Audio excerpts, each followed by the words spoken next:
Mga pare na dito tayo dayod. Pagbubuk adi agya ba gusto ko atagyon pabrian pag abriang ko didi kailangan video. Ipingkis wa kay may pruweba. Oo, mas mo. Ba, saan mo bukas yung bubuksan? Doon sa bayan. Bukas yung pa-video na lang para pag may defect, ibalik mo kagad dito. May witness kaliwat. Kaya did ba kaya maram siya dito ko abriang ka nagapura. Ikaw boss, dito mo na buksan para makita ko. Huwag na, dito na. Sige, videoin mo na lang.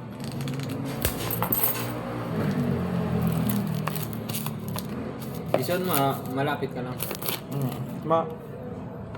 Maaram gad siya. Hey.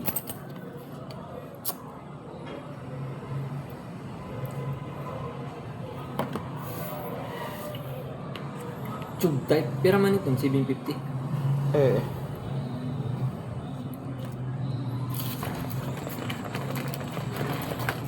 Cha-charge muna natin mga tropa para sure na hindi siya charging. Gumagana. All goods. Ito yung charger niya, pero dyan lang muna siya. Nakakadalawa na ako nito kasi yung isa dinala ng inang ina. Dinala ng tropa natin pauwi ng probinsya. So ayan, nakita nyo naman, gumagana siya mga kaibigan. And now, maglalagay tayo ng tinatawag na e-juice na kung saan ito ay ginagamit sa vape lamang. Hindi pwede sa kahit na ano. Ito ay wag gamitin sa kahit anumang bagay. Halu-haluin. Buksan. Abrihan. I-open. Okay, dumadaan. Recording. Ito is going to turn on.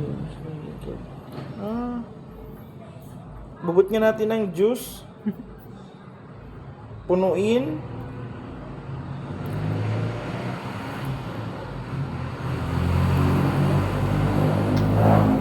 Puno na.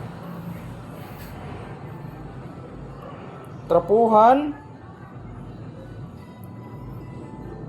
Takpin. Ibabad ang 5 minutes para makasigurado. Ihipan para sumurop.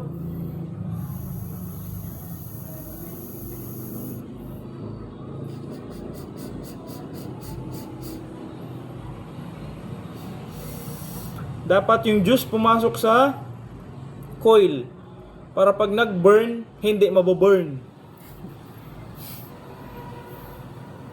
Still charging. Okay, 30 seconds lang nakalipas, pwede na to. Kanina 5 minutes. Kailangan yung garong pa sito. Basta bago. Basta bag. Kadiri pa humayakuan. Pag hipak mo susunog sa nagapas. Oo.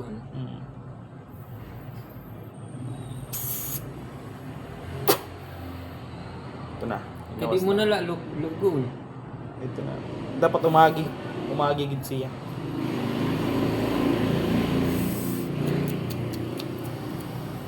Ito na, naramdaman ko na. Okay na, naramdaman ko na.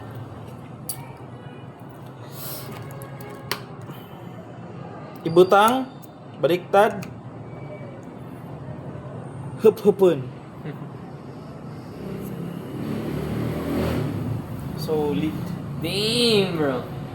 Solid. Peace out.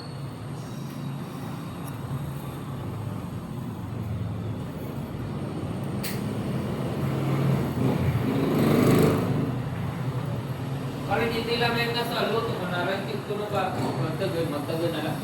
Pare. Pero kung kasya man sa ito, no? Wala na gad kay kita nala.